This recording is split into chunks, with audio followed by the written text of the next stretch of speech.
Newton's laws of motion. First law. What is first law? So there are three laws regarding the motion of a body. To describe the motion of a body, Newton proposed three laws called Newton's laws of motion. First law. What is first law? And this is also called law of inertia. First law is also called law of inertia. Every body continues to be in its state of rest or of uniform motion unless it is compelled by an external force.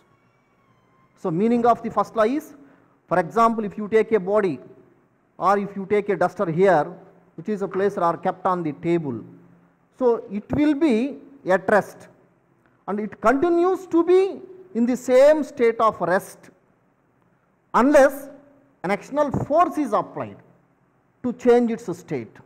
So unless an external force is acting on or unless an external force is applied on the body continues to be in its same state of state. It may be at rest. If it is already at rest, it continues to be in the same rest position unless an external force is applied. Similarly, suppose if a body is moving in a straight line with uniform velocity in a straight line, then it continues its same velocity in the same direction unless an external force is applied on it. So this is the meaning of first law. So first law states that every body continues to be in its state of rest or of uniform motion unless it is compelled by an external force. Since it describes the same state unless an external force is applied, this law is also called law of inertia because this law defines the term inertia. What is inertia? Inertia is the property of every body due to which the body cannot change its state by itself. So to change the state of a body, an external agency must be required. Unless an external agency, the body cannot change its state by itself. And this property of the body due to which the body cannot change its state by itself is called inertia. So state means state of rest, state of motion, state of direction. So the body cannot change its state of rest by itself unless an external force is applied. So this property is called inertia of rest. So the first law is also called law of inertia, and it defines the term inertia.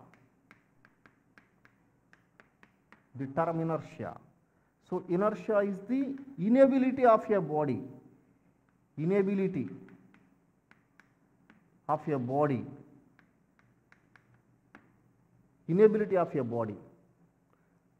change its state by itself.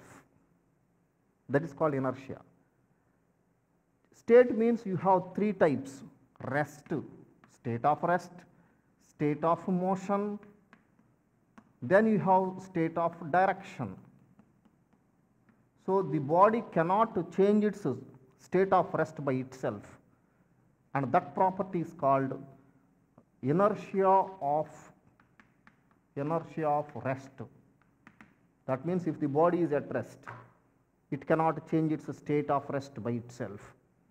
To change its state of rest, what we have to do? We have to apply force like this. Unless there is a force, the body which is initially at rest cannot change its state of rest. by itself. This is what is called inertia of rest. Or you can explain this with one example. Suppose if you take a stationary bus, that means bus is at rest in the bus stand. Passengers are there in the bus. If the bus suddenly starts, what happens to the passengers? The passengers fall backwards. The passengers fall backwards. This is because of inertia of rest. Why?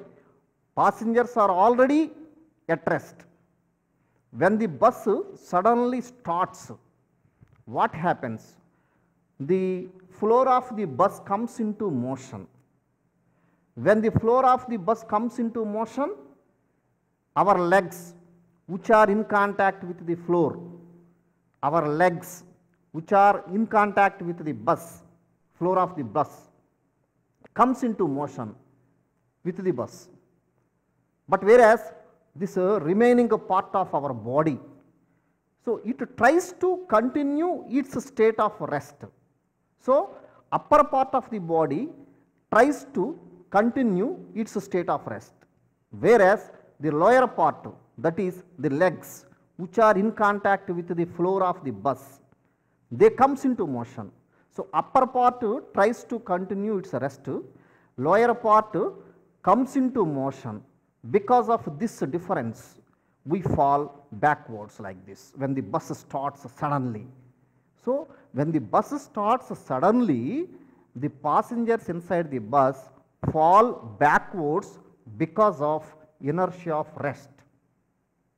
So this is inertia of rest. That means body which is initially at rest tries to continue its rest position only unless there is an external force.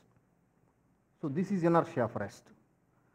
Now second one is inertia of motion. What is inertia of motion? So inertia is of three types. Inertia of rest explained earlier. Inertia of motion. Inertia of motion is the property of a moving body due to which it continues its state of motion unless an external force is applied on it. So this is the inability of the body to change its state of motion. State of motion by itself is called inertia of motion. Inability of the moving body to change its state of motion by itself is called inertia of motion. That means if the body is in motion, it tries to continue the same state of motion unless an external force is applied. Example, for example, if you take a moving bus, if the driver applies brakes suddenly, what happens? The bus stops suddenly. Then the passengers in the bus fall forwards like this. Why? Because when the bus stops suddenly, the passengers inside the bus tries to continue the same state of motion, because when the bus is in motion, the passengers inside the bus have the same velocity of bus as that of the bus. So when the bus stops suddenly, then the legs in contact with the floor of the bus comes to a stop with the bus itself. But whereas the remaining part of the body, it will be in the motion. It is already in the motion, tries to continue the same state of motion like this.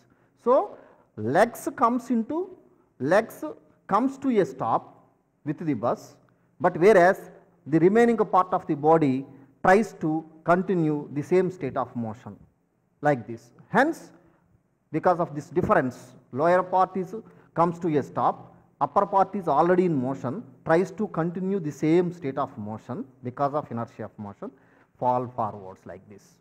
When the bus stops suddenly, moving bus stops suddenly, the passengers inside the bus fall forwards like this because of inertia of motion.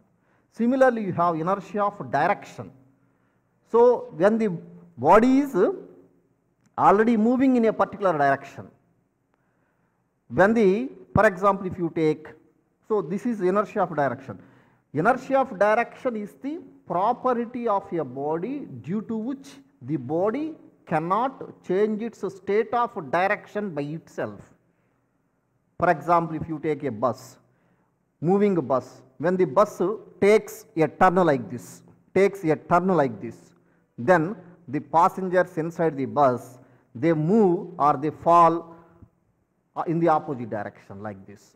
If the bus turns left side, left-hand direction, then the passengers inside the bus, they fall towards right-hand side. Why?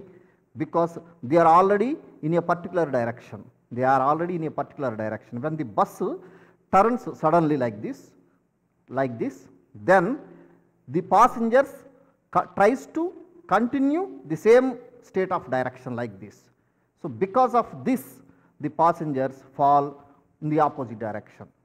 This is called inertia of direction. So, in that way, inertia is the property of the body due to which the body cannot change its state by itself. If it is already at rest, tries to continue the same rest position, which is called inertia of rest.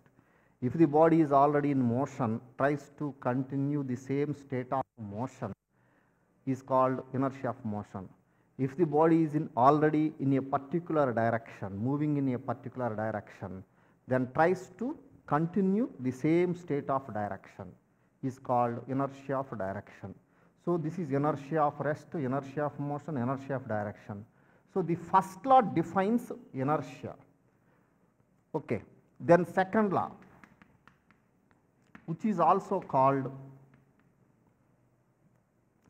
so which defines our second law. Second law relates the force and momentum. We have momentum. What do you mean by momentum? This is a body of mass m. It is moving with a velocity v like this.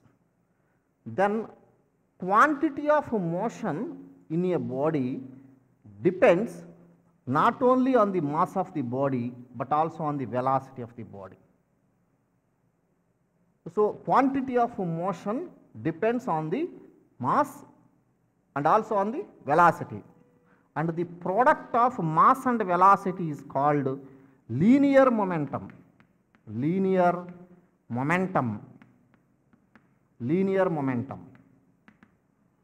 So, linear momentum is a term generally used in motion. So, linear momentum is the product of mass of the body and velocity of the body. mv, this is called linear momentum. So, it is generally represented by p.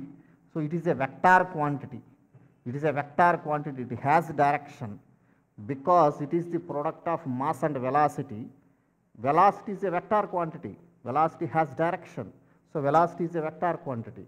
Since it is product of momentum is product of mass and velocity, this momentum is also a vector quantity, it has direction. So, this is linear momentum.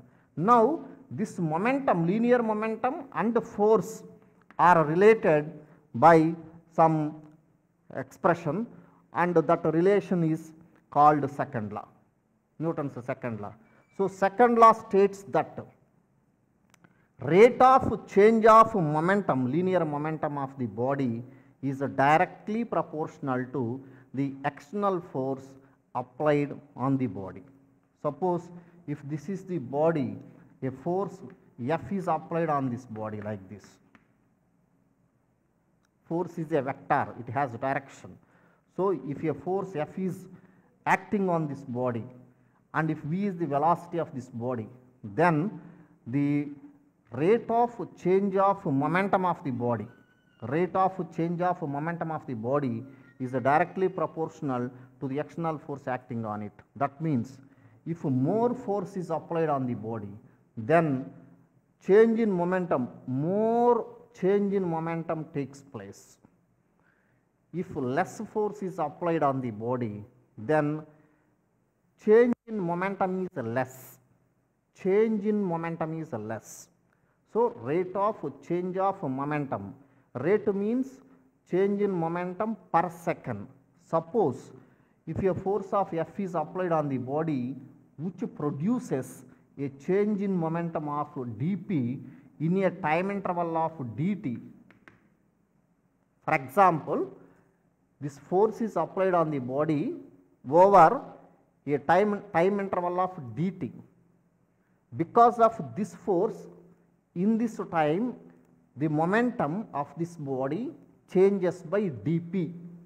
Small parameters, small changes are represented by like this: dt, dp, small change in time, dt, small change in momentum, dp, like that. So, here the force and dp, dt are related by like this. If the momentum, change in momentum is dp in a time of dt, that is, then change in momentum per second. So, in 1 second, the change in momentum is dp by dt. In a time of dt, the change in momentum is dp. In 1 second, the change in momentum is dp by dt. So, now the force and dp by dt are related by like this: F is proportional to, directly proportional to dp by dt. So, this is Newton's second law, mathematical form of Newton's second law. So, Newton's second law states that the rate of change of linear momentum of the body is directly proportional to the external force acting on the body. So, that is F is proportional to dp by dt. So, this is rate of change of momentum of the body. Or you can write F is equal to, or F is proportional to dp by dt, means d by dt of mv, because momentum is mv.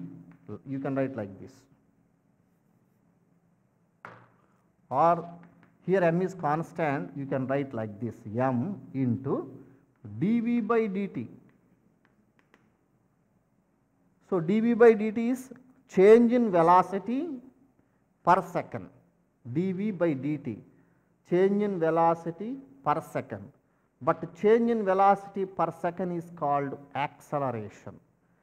Change in velocity per second is called acceleration.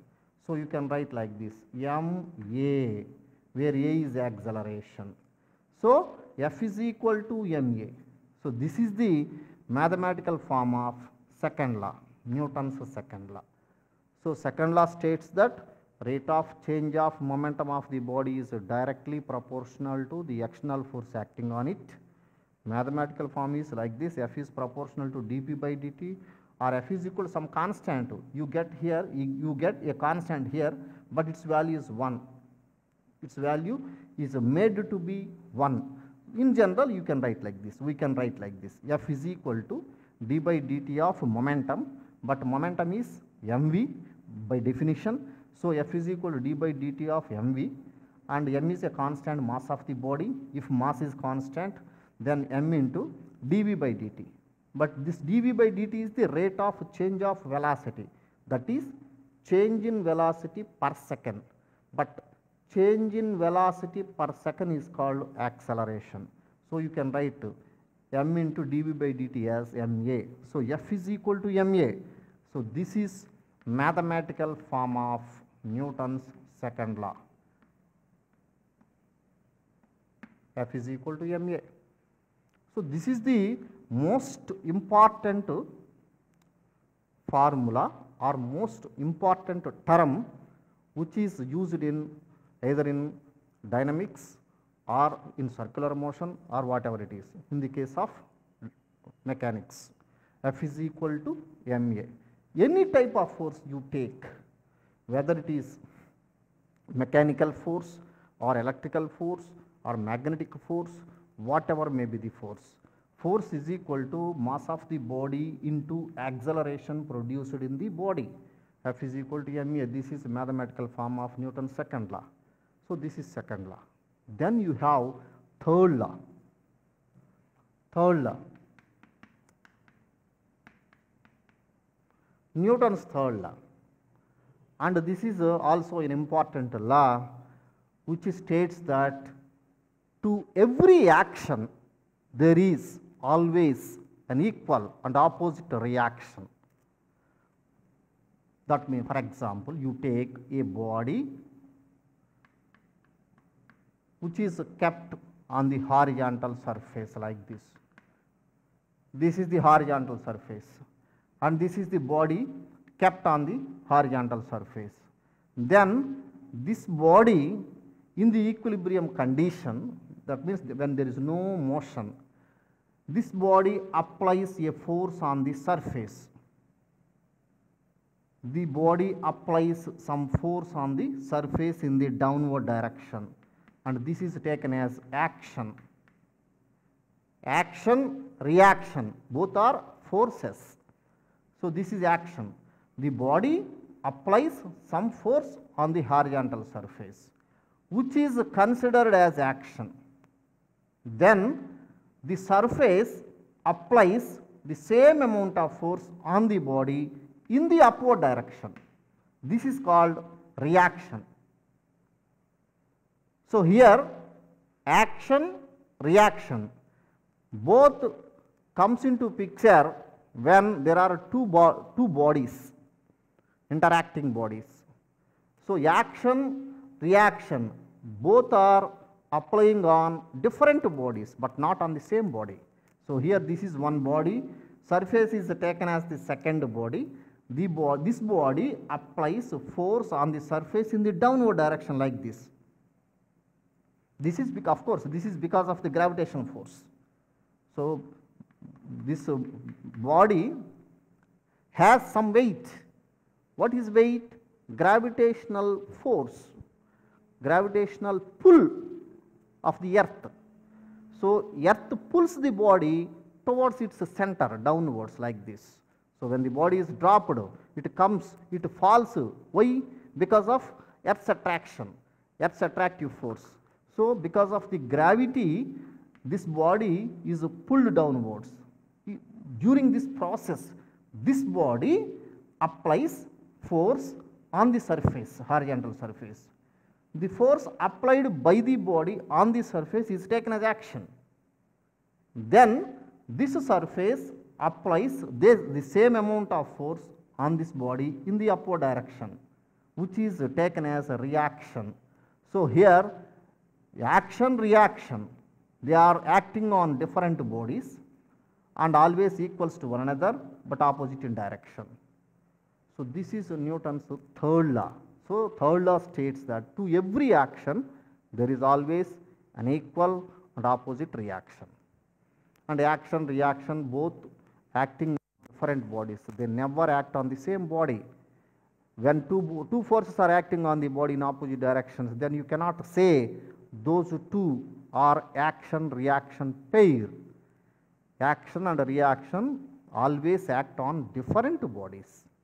They never act on the same body. Okay. So this is third law. Now you have law of conservation of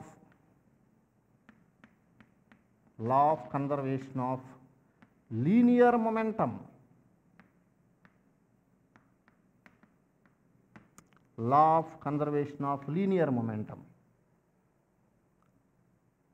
By experience, we see different situations where if you take a gun, this is gun.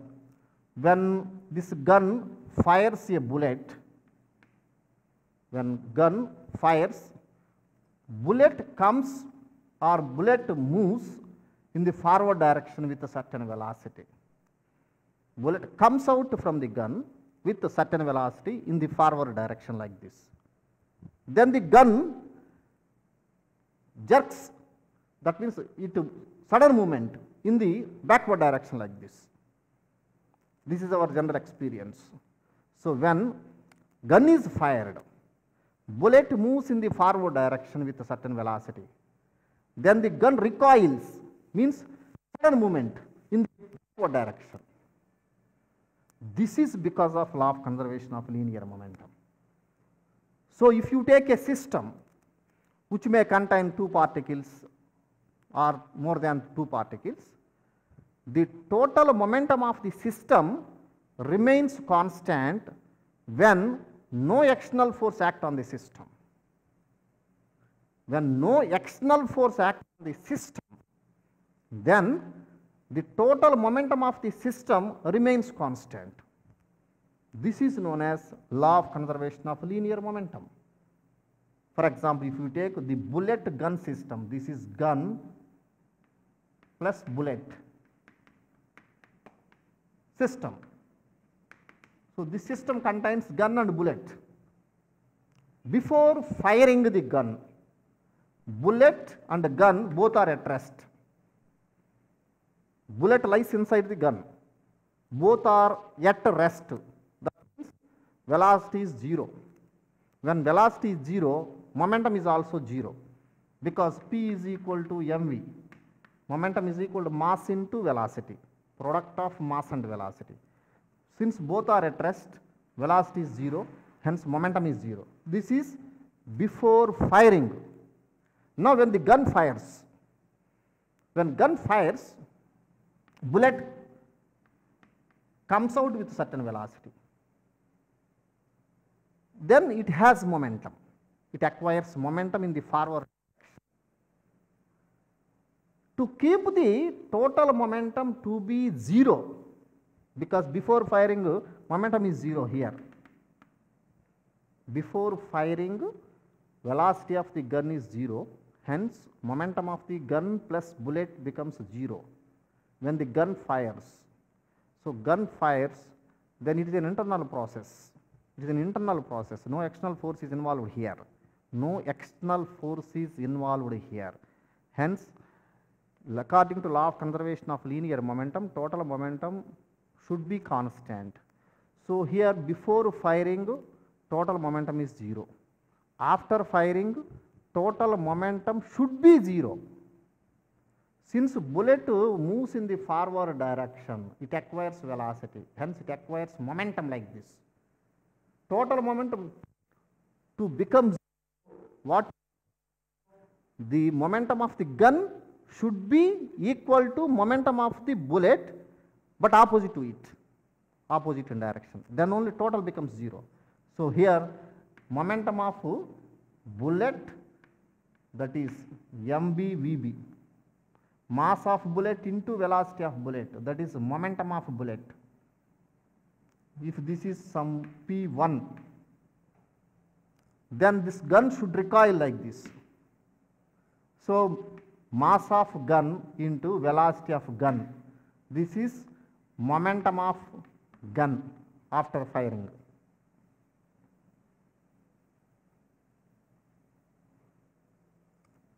When these two are equal, P1 is equal to minus P2. P1 is equal to minus P2. Then only P1 plus P2 becomes 0. Total momentum of the gun bullet system after firing should be 0, because initially the momentum of gun and bullet system is 0. Initially momentum of bullet gun system is 0. Hence, after firing also the momentum of the system should be 0. So, that is momentum of bullet plus momentum of gun should be 0. P1 plus P2 is equal to 0. That means P1 equal to minus P2.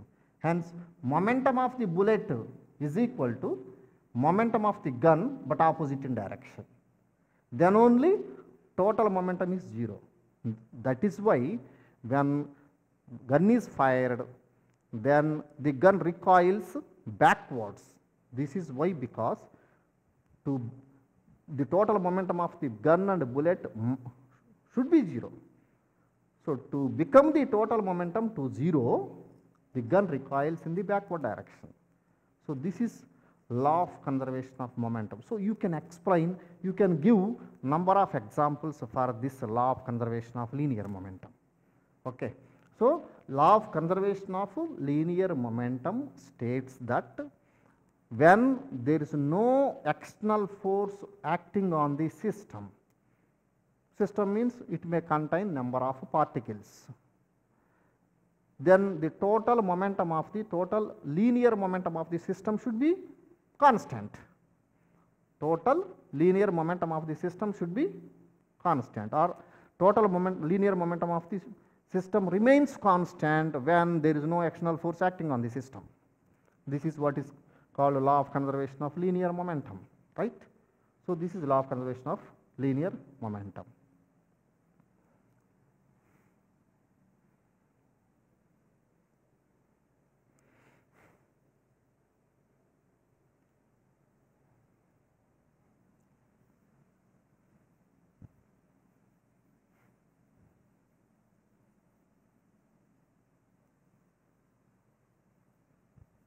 So we have discussed Newton's first law, law of inertia, Newton's second law, that is F is equal to dP by dt, or F is equal to ma, or m into v minus u by t, because acceleration is equal to change in velocity by time. If final velocity is v, initial velocity is u, then ma means m into v minus u by t. So this is force. Force is equal to dP by dt is equal to ma is equal to m into v minus u by t. And you have momentum. P is equal to mv. Momentum is also a vector quantity. Force is also a vector quantity. So F is equal to ma. P is equal to mv. And P1 is equal to minus P2 when there is no external force. This is the law of conservation of linear momentum. P1 m1 v1 is equal to minus m2 v2. Mass of the first body, velocity of the first body, product of mass and velocity is momentum of the first body is equal to momentum of the second body but opposite in direction. Then only total becomes 0. So minus m2 v2. m2 is the mass of the second body, velocity of the second body. So this is linear momentum. Then you have contact forces, contact force, non-contact force, contact forces, non-contact forces. Contact forces are the forces that exist between the bodies which are in physical contact with one another. In physical contact with one another. So tension is one type of contact force. Tension in the string. Suppose if this is the string suspended from a rigid support like this, at the second end, free end, if mass is attached here like this, then what happens? Weight of the body acts vertically downwards. So mg. So because of this weight, some internal force is produced inside the string which is called tension. Tension is also a type of force which exists in strings or in wires, stretched wires like this. So suppose if the string is uniform and if the string is small in size and if the string is thin, then tension is the same everywhere along the string. Suppose if you take this point, at this point the tension is the same like this. You take any part of the string like this, any part of the string. So here the tension remains the same at this point and at this point. So here if you take this point, so in this case tension is the same. That way tension is the same at every point when the string is thin and small in length like this. So this is one type of contact force. Similarly, you have frictional force. So friction is also a contact force, frictional force. When the body slides over another body or when the body is at rest on another body like this, then friction, which is the force that exists in the opposite direction to the motion of the body. So if the body tries to move like this, then frictional force will be in opposite direction like this. So frictional force is always opposite to the motion of the body, and this causes or this comes into picture when there is a relative motion. So the frictional force is the force which opposes the relative motion of the body. So relative motion of the body which is in contact with another body like this. So this is also another type of contact force. We have like this tension, frictional force. So these are different types of forces, contact forces. And you have field forces. Non-contact forces are also called field forces. Gravitational force and electrostatic force, magnetic force. These are the field forces. If you take a charge plus charge here, minus charge here, though these two are not in physical contact with one another, there exists some force which is called electrostatic force. So electrical force. So electrical forces or electrostatic forces are non-contact forces are called field forces. Similarly, if you take a magnet like this is another magnet like this, then there exists force between these two, though these two are not in contact with one another. So like that you have similarly gravitational force. This is earth and this is moon, though these two are not in physical contact with one another, there exists a force of attraction between these two, and this force of attraction is called gravitational force. So gravitational force is also a non-contact force which is also called field force. That way we have two types of forces, contact forces, non-contact forces. Contact forces comes into picture when the two bodies are in physical contact with one another, and non-contact forces comes into picture when there is no physical contact between the two bodies. Electrical forces, magnetic forces and gravitational forces are examples for non-contact forces, also called field forces like that.